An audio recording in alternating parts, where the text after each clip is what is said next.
এই তো দেখে ফেলেছি। এই যে ওপরে একই সাথে আছে বন্ধুরা, দুজন বেশ ভালো হাইটে উঠছে। Awesome awesome. আমাদের চুচু না হালকা একটু নরম নরম, আমি সকালে নোটিস করলাম। কিন্তু টোটালি কালো বন্ধুরা, শুধু ডানার কালারটা আলাদা হবে আর পেটের কালারটা।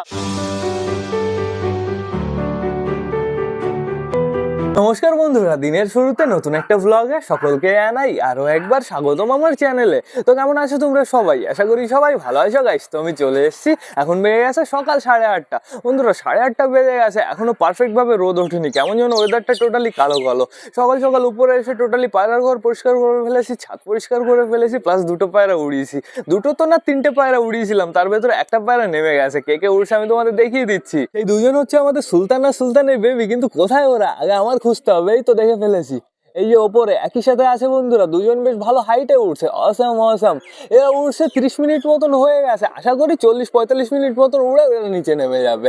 এখন বর্তমানে দেখতে পাচ্ছি আস্তে আস্তে না আরো উপরে যাচ্ছে বন্ধুরা। ঠিক আছে, সমস্যা নেই, একটু পরে নিচে চলে আসবে। তো এবার আমাদের একটু ঘরের ভেতরে যেতে হবে, টোটালি সবকটা পায়রাকে একটু চেক করতে হবে, যেহেতু সবাই তো বারান্দায় চলেই এসছে। এদের আমি ছাড়বো বন্ধুরা, আমাদের সুলতান আর সুলতানের একটু সময় উঠুক, তারপরে টোটালি সবাইকে ছেড়ে দেবো। তো চলো আমরা ভেতর থেকে ঘুরে আসি। চলো চলো চলো, টোটালি সবাইকে খেতে দিতে হবে, জল দিতে হবে। আমাদের বালা দেখো দরজার সামনে চলে এসছে। আমি দেখতে পাচ্ছি টোটালি সব পায়রাই কিন্তু বারান্দায় আছে, দেখো পুরো লাইন দিয়ে বসে আছে, নিচে দিয়ে পুরো ভরে আছে। ঘরের ভেতরে শুধুমাত্র আছে হচ্ছে যাদের ডিম বাচ্চা আছে তারা। আর আমাদের রাজশাহী দুটোকে এখনো আমি ছাড়িনি। এখন রাজশাহী দুটোকে টোটালি ছেড়ে দেবো। চলে আসো, আসো বাইরে চলে আসো, আসো আসো আসো আসো। ফিমেলটা আগে বেরোবে, দেখো ফিমেলটা বাইরে বেরোনোর জন্য সবসময় পাগল থাকে। কি ব্যাপার, এখন বেরোতে ইচ্ছে করছে না, দেখো গেট খুলে দিয়েছে, এখন বেরোচ্ছেই না। এইবার এই যে জানলাটা খুলে দেবো, এই জানলাটা খুললে কি হবে বলো তো, ঘরের ভেতরে প্রচুর আলো ঢুকবে। খুলে যাও সিম নিচে। খুলছি না ছিঁড়ছি এই সাইডটা, কালকে যেহেতু হাওয়া হয়েছিল এর জন্য আমি আটকে রেখেছিলাম। তো এইবার আমাদের বেবি দেখতে হবে। আগে যাবো আমরা নাপ্তার খোপে। দেখো দেখো আমাদের নাপ্তার মেল বেবিটা কেমন হয়ে গেছে তোমরা তাই দেখো, অনেকটাই কিন্তু বড় হয়ে গেছে। আর কিছুদিনের অপেক্ষা, তারপরেই খোপ থেকে বেরিয়ে যাবে। এইবার আমাদের যেতে হবে সুলতানের খোপে। এখন বর্তমানে আমাদের সুলতানের জোড়া বসে আছে, খুব সুন্দরভাবে ডিমটা দিচ্ছে। তোমার সুলতান উড়ছে, খুব সুন্দর উড়া দিচ্ছে আকাশে, চাপ নেই কোনো। এখানে কে কে আছে তোমরা তাই দেখো, আমাদের মোটু বেবি, এটা হচ্ছে ফিমেল বেবি, এটা হচ্ছে মেল বেবি। কাটিংটা একটু দেখো, পুরো কালো টোটালি। এটার একটু সাদা সাদা ভাব আছে, বাট সমস্যা নেই কোনো। তাড়াতাড়ি বড় হয়ে ওঠো, পারফেক্ট ভাবে বড় হচ্ছে। এখানে দেখো কে আছে, এখন বর্তমানে আমাদের চীনা বসে আছে। আমাদের চীনাকে কেমন বুনো বুনো লাগছে, আগের দিন স্নান করে তাও বুনো বুনো লাগছে। মনে হয় পটাশের এই যে কালার, এটা ঠিক আছে, সমস্যা নেই কোনো। এইবার যেতে হবে আমাদের মুখির কাছে বন্ধুরা। এখন বর্তমানে ব্রাউন মুখিটা বসে আছে, সুন্দরভাবে ডিমটা দিচ্ছে। ডিমের ভেতরে পপরভাবে জমে গেছে, পুরো শিরা দেখা যাচ্ছে। Awesome awesome.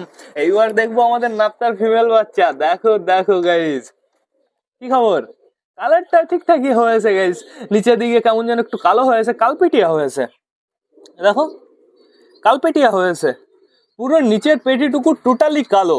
প্লাস দমটা কেমন হয়েছে, দমটাও টোটালি কালো। আর ডানার এখানে কালো, এই দেখো ডানার এই কটা লোম কাটলো। আর নিচে কিন্তু টোটালি কালো বন্ধুরা, শুধু ডানার কালারটা আলাদা হবে আর পেটের কালারটা আলাদা হবে। কালপেটিয়াই বলতে পারো, সমস্যা নেই কোনো। এইবার যেতে হবে আমাদের হচ্ছে কি দেখতে জানো, টেল মার্ক দেখতে। এই দেখো আমাদের রাজারানী টেল মার্ক, অজাম লাগছে। আমাদের ফেস পুরো টেল মার্ক পেদা হয়েছে। পায়ে যদি ওই কটা লোম না থাকতো না, আরো ভালো লাগতো বন্ধুরা। এইবার যাবো। বালা তুমি এখানে কি করছো? ও বালা, তোমার তো এখানে থাকার কথা না, যাও যাও বেরিয়ে যাও। আমাদের চুচু বর্তমানে ঘরের ভেতরে আছে। আমাদের চুচু না হালকা একটু নরম নরম, আমি সকালে নোটিস করলাম। দেখি চুচু চুপচাপ করে বসে আছে, তারপরে বুঝতে পারলাম চুচু হালকা একটু নরম নরম। তারপরে একটু মেরি কুইন খাইয়ে দিয়েছি বন্ধুরা, আশা করি সুস্থ হয়ে উঠবে খুব তাড়াতাড়ি। এইখানে দেখতে পাচ্ছি আমাদের ম্যাঙ্গো ট্যাঙ্গো বেবি, দুটো বেবি বেশ ভালো আছে। এই যে একটা, এই যে একটা, দুটো বেবি পুরো টোটালি বড় হয়ে গেছে। গাইজ ওদের ডানার নিচেতে শুধুমাত্র হালকা করে একটু লোম গজানো বাকি আছে। এই লোমটা টোটালি বড় হয়ে যাক, তারপরে এরা বাইরে চলে আসবে, চাপ নেই কোনো। এখানে তো চটিয়ালা আছে। এইখানে কে আছে, আমাদের মগরা বেবি কিভাবে বসে আছে, পুরো অজীব লাগছে। মগরা বেবি একটু ঠিক করে বস, ওইদিকে ঘুরে বসে আছে আর মাথাটা ঘুরিয়ে আছে এইদিকে, খতরনাক লাগছে। দাঁড়াও ভালো করে একটু ফোকাস মারি। পুরো ডেঞ্জারাস লাগছে। মনে হচ্ছে একটা পায়রার গলা আর একটা পায়রার গলায় বসিয়েছি, মানে একটা পায়রার বডি আর একটা পায়রার গলা, ঠিক আছে, দুটোকে একসাথে বসানো হয়েছে, সেরকম লাগছে গাইস টোটালি। গাইস বাচ্চা হলে বেশ ভালো হবে, কারণ হচ্ছে আমাদের চিকুর পায়লোম নেই, এরও পায়লোম নেই। এর হালকা দু একটা পায়লোম আছে, সমস্যা হবে না ওতে। আশা করি বন্ধুরা বাচ্চার পায়লোম হবে না, লেজটা খাড়া হবে। তো সেটা বড় কথা না, বড় কথা এখন দেখতে হবে আমাদের সুলতানের বেবি কোথায়। আমাদের গালিন্দি তো বাইরে চলে আসে, চাপ নেই কোনো। দেখো জাকুবিনও বাইরে যাওয়ার জন্য একদম রেডি। নাপ্তা তুমিও যাবা নাকি বাইরে? সরো সরো সরো। এবার দেখতে হবে আমাদের সুলতানের বেবি কোথায়। আপাতত আমি দেখতে পারছি না, এই যে দেখে ফেলেছি। টোটালি দুটো পায়রা বাড়ির উপরেই আসে আর দুজন একই সাথে আসে, হালকা একটু দূরে চলে গেছে বাট সমস্যা নেই। এরা কি নিচে নামছে না উপরে উঠছে বুঝতে পারছি না। দেখা যাক গাইজ, নিচে নামছে, একটা পায়রা নিচে নামছে, ওর পেছন পেছন এই যে এই পায়রাটাও নিচে নামছে। কোনটাকে আমি বুঝতে পারছি না, দুজনকেই তো সেম দেখতে, প্লাস অত দূরে না বোঝাও যাচ্ছে না। যদি ওইখানে অন্য পায়রা থাকতো তাহলে ইজি ভাবে বোঝা যেত। তো এখন আপাতত আমি দেখতে পারছি কোথায় গেল, এই সাইডে চলে গেছে। এই দেখো, ডেঞ্জারাস ওড়া দিচ্ছে। দেখা যাক গাইজ, এতদিন পর আমাদের সুলতান আর সুলতানের বেবি খুব সুন্দর বন্ধুরা, আমার এত পছন্দ হয় কেন, ওরা অতটা ফ্লাই করে না তোমাদের সবার মতন 4 ঘন্টা 5 ঘন্টা, ওরা 40 মিনিট 45 মিনিট 1 ঘন্টা। ওদের সাথে যদি কোনো পায়রা 1.5 ঘন্টা 2 ঘন্টা ওড়ে, ওরা উড়ে দেয় বন্ধুরা। ওদের বেবিকে প্র্যাকটিস করালে খতরনাক উড়বে, যেহেতু পায়রার প্র্যাকটিসের উপরে সব। কন্টিনিউ যদি ওড়ানো হয় তাহলে ওর ওড়ানটাও ভালো থাকে। কিন্তু বন্ধুরা আমরা মাঝে মাঝে ওড়াই আমাদের সুলতানকে, সুলতানের বেবিকে, ওরা দুজন বেশ ভালো ওড়ে, একদম ডিপে চলে যায় আবার সাথে সাথে নিচেও চলে আসে, এর জন্যই তো বেশ ভালো লাগে। আর যেহেতু আমাদের দরকার নেই 7 ঘন্টা 8 ঘন্টা ওড়ার, যদি পায়রা এরকম ভাবে তাকিয়ে দেখতেই না পারি, একদম ডিপে ঢুকে পড়ে থাকে, তাহলে কি হলো বন্ধুরা, তাহলে আমাদের দরকার নেই ওরকম ওড়া। একবার কি হয়েছিল, ওই নাপতা উড়েছিল, নাপতা মেলটা ওড়ার পরে নিচে এসে পুরো মারা গেল। এর জন্য আমাদের দরকার নেই, আমাদের এটুকু ওড়াই যথেষ্ট। আর তোমরা অনেকে কমেন্ট করেছিলে দাদা তোমার ফেভারিট পায়রা কোনটা। আমার ফেভারিট পায়রা বলতে গেলে অনেকগুলোই আছে। আমাদের সুলতান আমার ফেভারিট, সুলতানকে আমি একদম ছোট বয়সে এনেছিলাম। সুলতানের জোড়া, সুলতানকে আনিনি সরি, সুলতানের বাবাকে এনেছিলাম। সুলতানের বাবাকে আমার একটা বন্ধু বাড়ি থেকে নিয়ে এসেছিলাম, টোটাল দুটো এনেছিলাম। ফিমেলটার পক্স হয়েছিল, মেলটা বেঁচে গেছিল। তারপরে সুলতানের বাবার জোড়া দিলাম হচ্ছে একটা পুরো পিওর একটা সাদা কালদমের সাথে। ওই সাদা কালদমটা না বৃষ্টির ভেতরে উঠতো। আর সুলতানের বাবাও কালদম ছিল, কিন্তু চকরা বকরা কালার ছিল, জিরিয়া কালার ছিল। কালদমের বাচ্চায় ওরকম কালার বেরিয়েছিল, তো সেটা বড় কথা না। বড় কথা তারপরে সুলতান পয়দা হলো, ওর মা কোথায় হারিয়ে গেল। তারপরে আমাদের সুলতান থেকে সুলতানের বেবি হলো। সুলতানের এখন বর্তমানে যে জোড়া, সে হালকা একটু জিরিয়া জিরিয়া ভাব আছে তার, তো সেটা বড় কথা না। বড় কথা এবার কি করতে হবে গাইস, টোটালি সবাইকে খেতে দিতে হবে। আমি ছাড়তেও পারছি না, নিচে চলে আসছে, চাপ নেই কোনো, চলো এবার আমরা টোটালি সবাইকে খেতে দিয়ে দিই। সুলতানের বেবি কিন্তু এখনো নামিনি, বেশ ভালোই হাইটে আছে। তো পায়রাদের জল খাবার দুটোই চলে এসছে, জলটা এখন দেওয়া যাবে না, আগে সবাইকে আমি ছেড়ে দিই তারপরে জল দেবো। তো চলে আসো, আয় আয় আয় আয় আয় আয় আয় আয় আয় আয় আয়। উল্টো বসা হয়ে গেছে আজকে। এবার আমি গেটটা বন্ধ করে দিই, ভালো করে টানা দিয়ে দিই। আসো আসো আসো, আয় আয় আয় আয়। আমাদের হাউসের বেবি উপরে আসবে, চলো, অনেকদিন তুমি উপরে যাও না। কি খবর হাউসের বেবি? হ্যাঁ, দেখি দেখি পায়ে আবার থেকে আবার রক্ত বেরিয়েছে নাকি? গাইস, হাউসের বেবিকে টোটালি আলাদা করতে হবে। ওর খাওয়া দাওয়াটা ভালো হচ্ছে না, ওর খাওয়া দাওয়াটা একটু খারাপ হয়ে যাচ্ছে। এর জন্য পরবর্তীতে সমস্যা হতে পারে। ও অনেকটাই রোগা হয়ে গেছে বলতে পারো। কি অবস্থা, পুরো পায়রাটা পুরো সুস্থ হয়ে গেছিল, এখন যদি ওর এরকম সমস্যা হয়, এত কষ্ট করেও যদি বাঁচাতে না পারি তাহলে খারাপ লাগে না গাইস? আশা করি ওর কোনো সমস্যা আমি হতে দেবো না। তো এখন বর্তমানে সবাইকে আগে প্রপারভাবে খেতে দিয়ে দিই। হ্যাঁ নাও, এই কর্নারে নাও, এখানে নাও, পুরো লাইন বরাবর নাও। হ্যাঁ নাও, হ্যাঁ নাও নাও নাও নাও, আয় আয় আয়। এই কটা খাবার ফিনিশ করুক, তারপরে আমি বাদ বাকি খাবার দিচ্ছি। মোটু কেন করো এরকম? এই যে চলে এসছে আমাদের রাজশাহী বাইরে, এক ভাই বলেছে দাদা রাজশাহীর বেবি বিক্রি আছে। রাজশাহী তো ডিমই দিল না এখনো বর্তমানে, বেবি কিভাবে হবে? বেবি হোক তারপরে জানাবো। আর আমি বেবিগুলো তুলবো বন্ধুরা, এদের বেবিগুলো ডেঞ্জারাস হয়। বেবিগুলো টোটালি এরকম হয় দেখতে, পুরো এরকম দেখতে হয়, কিন্তু মাথায় ছুটি হয়। এর জন্যই তো ওদের দুজনকে আনা, ওদের দুজনকে বেবি আমার বানাতেই হবে। তো বন্ধুরা ওদের দুজনকে না না না না, ওদের দুজন আমি চাই ওরা দুজন খুব তাড়াতাড়ি ডিম পেড়ে দিক। ওরা দুজন ডিম পাড়লে খুব সুন্দর হবে, ডিম দুটো আমি রেখে দিতে পারবো। আর যদি গাইজ আমার নেওয়ার সামর্থ্য থাকে আমিও দুজনকে বাড়ি রেখে দেবো, সমস্যা নেই কোনো। হ্যাঁ নাও হ্যাঁ নাও হ্যাঁ নাও, কর্নার পরিষ্কার। চুচু, এই এই এই চুচু, এই এই যে আচ্ছা চুচু, নাও তুমি এখানে খাও। দেখেছো চুচু একটু নরম নরম। ওয়েদার চেঞ্জ হচ্ছে টোটালি, ঝড় বৃষ্টি তো এই কদিন ভালোভাবে হচ্ছিল না, পরপর দুদিন বেশ ভালোই বৃষ্টি ফিষ্টি হয়েছে বন্ধুরা। এর জন্য ওয়েদারটা টোটালি চেঞ্জ হচ্ছে। দেখো কি অবস্থা, আমাদের চুচু খাওয়া দাওয়া করছে না। চুচু জল খাও, জল খাও একটু, ওআরএস এর জল দিতে হবে। একটু পরে যাবো আমি ওআরএস আনতে বন্ধুরা, এদের ওআরএস এর জল ছাড়া দেওয়াই যাবে না এখন বর্তমানে। এখন বর্তমানে দুটো তিনটে পায়রার শরীর দুর্বল, ওই পায়রাটা, তারপরে হচ্ছে আমাদের এই যে এই ফিমেলটা, তারপরে হচ্ছে আমাদের হাউসের বেবিটা। এদের জন্য কি করতে হবে, ওই ওই কি বলে, ইলেকট্রল পাউডার, ওই পাউডারটা আনতে হবে। আরেকটা জিনিস আছে,